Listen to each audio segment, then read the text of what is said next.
Okay, let's dive into this. Picture this. It's a freezing Tuesday morning, you're barely awake, and you step into what should be a comforting, steamy shower. But instead, you're instantly blasted with ice-cold water.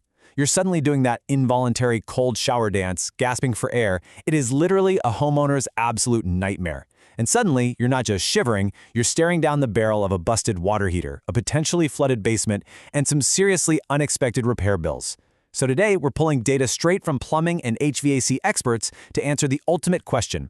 How long is that metal box actually supposed to survive? Welcome to this explainer. So, here's our roadmap. We're going to cover 1. The lifespan question. 2. A tank versus tankless showdown. 3. The signs of aging. 4. The 5 lifespan killers. 5. How to maximize your heater's life. And 6. The final verdict. All right, starting right off with Section 1. The lifespan question. Let's tackle the biggest question first. When figuring out how much time you have left, the answer heavily depends on the exact type of unit sitting down in your utility room right now. I mean, how long should it really last? This isn't just some technical mystery, it's a question directly tied to your wallet. You know, the water heater is often the most ignored appliance in the whole house. It's this unsung hero, just doing the heavy lifting day in and day out, until it fails catastrophically. Appliances aren't designed to live forever, for sure, but knowing your baseline is the absolutely crucial first step in financial planning and, well, avoiding that cold shower surprise. Section 2. The tank versus tankless showdown. To get into the exact numbers, we really need to look at the two main contenders in home water heating.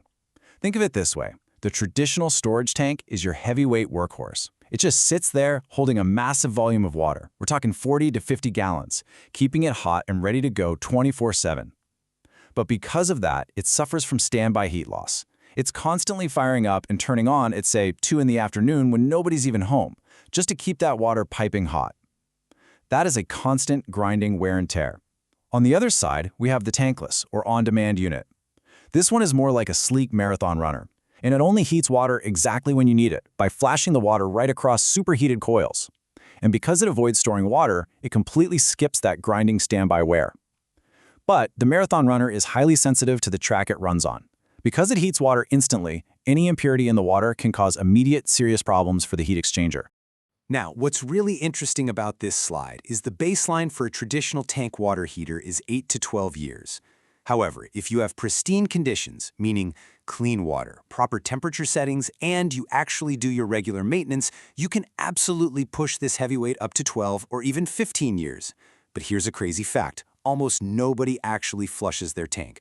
Because homeowners chronically ignore that basic maintenance, the vast majority of these units tap out right around that 8 to 10 year mark, basically suffocating under their own sediment.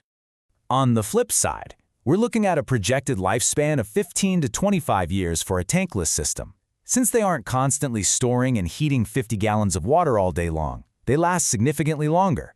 But there is a massive catch here. They require strict, non-negotiable maintenance. Hard water scale is their absolute kryptonite. When calcium builds up inside a tankless unit, it acts like a thick layer of insulation.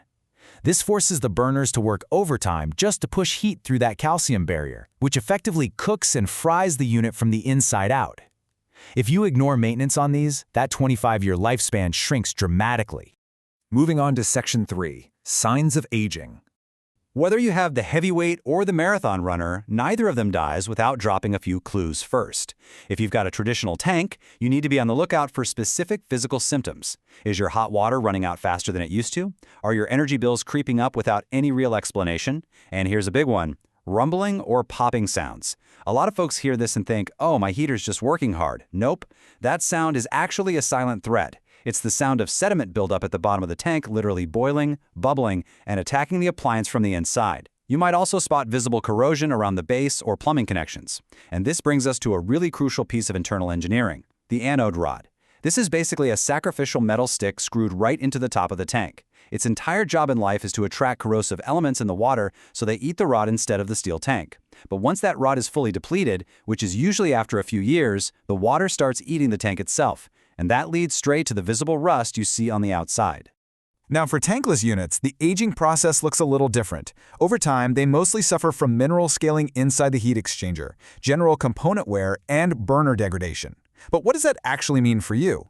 Well, it translates to a sudden blast of lukewarm water right in the middle of your shower. It means unexpected error codes flashing on the digital display, or the whole unit just shutting off entirely because restricted water flow triggered an internal safety switch.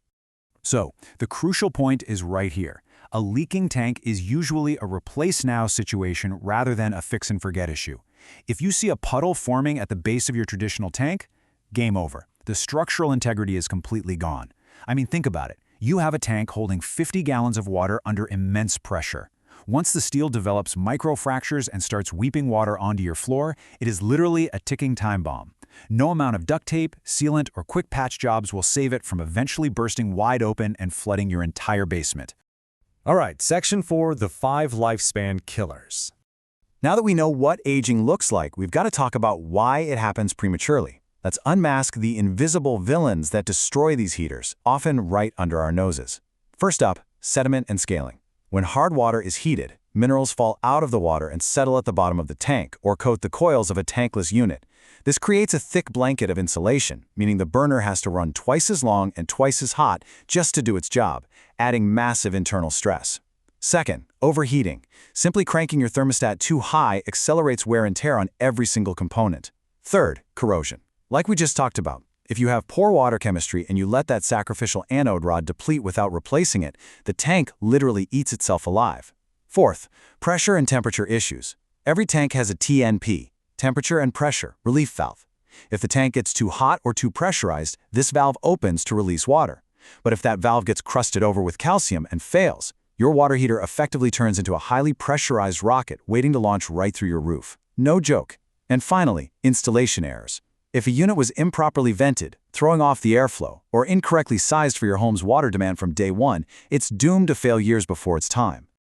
Let's switch gears to Section 5, maximizing your heater's life.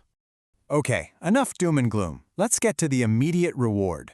How do we defeat these lifespan killers and actually get the most out of our investment? Here is your clear, actionable survival checklist. Step 1, for tanks, perform a periodic sediment flush. You just hook up a standard garden hose to the bottom valve and drain it until the water runs clear. It gets all that damaging grit out of the tank. Step 2, for tankless, descale it regularly. This usually means isolating the unit and using a small pump to circulate a few gallons of standard white vinegar through the heat exchanger for about an hour. It completely dissolves the calcium. Step 3, lower your thermostat. Step 4, check your temperature and pressure relief valve. This is as simple as lifting the little metal lever on the valve once a year just to ensure a burst of water shoots out, proving it isn't stuck. And step 5, get a professional inspection if your unit is getting up there in years. Seriously, have a plumber check that anode rod. These are incredibly simple steps that absolutely prevent catastrophic failure. And this brilliantly illustrates the exact sweet spot for Step 3, 120 degrees Fahrenheit. Setting your thermostat to this moderate range is the gold standard. It provides plenty of hot water for your daily needs while significantly reducing the internal stress on the unit. It also hugely decreases the safety risk of scalding at the tap. And here's a wild fact for you. For every 10 degrees you push that dial above 120, mineral scaling speeds up exponentially. So keeping it at 120 doesn't just save energy, it actively prevents the primary cause of appliance death. And finally, Section 6, the final verdict. Let's bring it all together. We've looked at the lifespans, the killers, and the cures. But the reality is, natural aging matters. You should be planning for a replacement when you're nearing the upper end of those lifespan limits, so around 10 to 12 years for tanks or 20 for tankless. If your unit is underperforming, failing to keep up with your hot water needs, or showing signs of internal corrosion despite your absolute best maintenance efforts, it is time to let it go. Endlessly troubleshooting an old, corroded unit is just a really bad financial investment because of the hidden costs. Think about it. If an old tank is filled with a foot of solid sediment, that sediment is displacing water. Your 50-gallon tank might literally only be holding 35 gallons of water now. Plus, it's highly inefficient, meaning you are paying a massive premium on your gas or electric bill every single month just to get less hot water. It makes no sense. So, as we wrap up, I want to leave you with this question to ponder. Is your water heater a ticking time bomb, hiding layers of sediment and rust, or is it well-maintained, flushed, and ready for the long haul? Do yourself a favor, right after this, go take a quick walk down to your basement or utility closet and find out. Thanks for joining me for this explainer.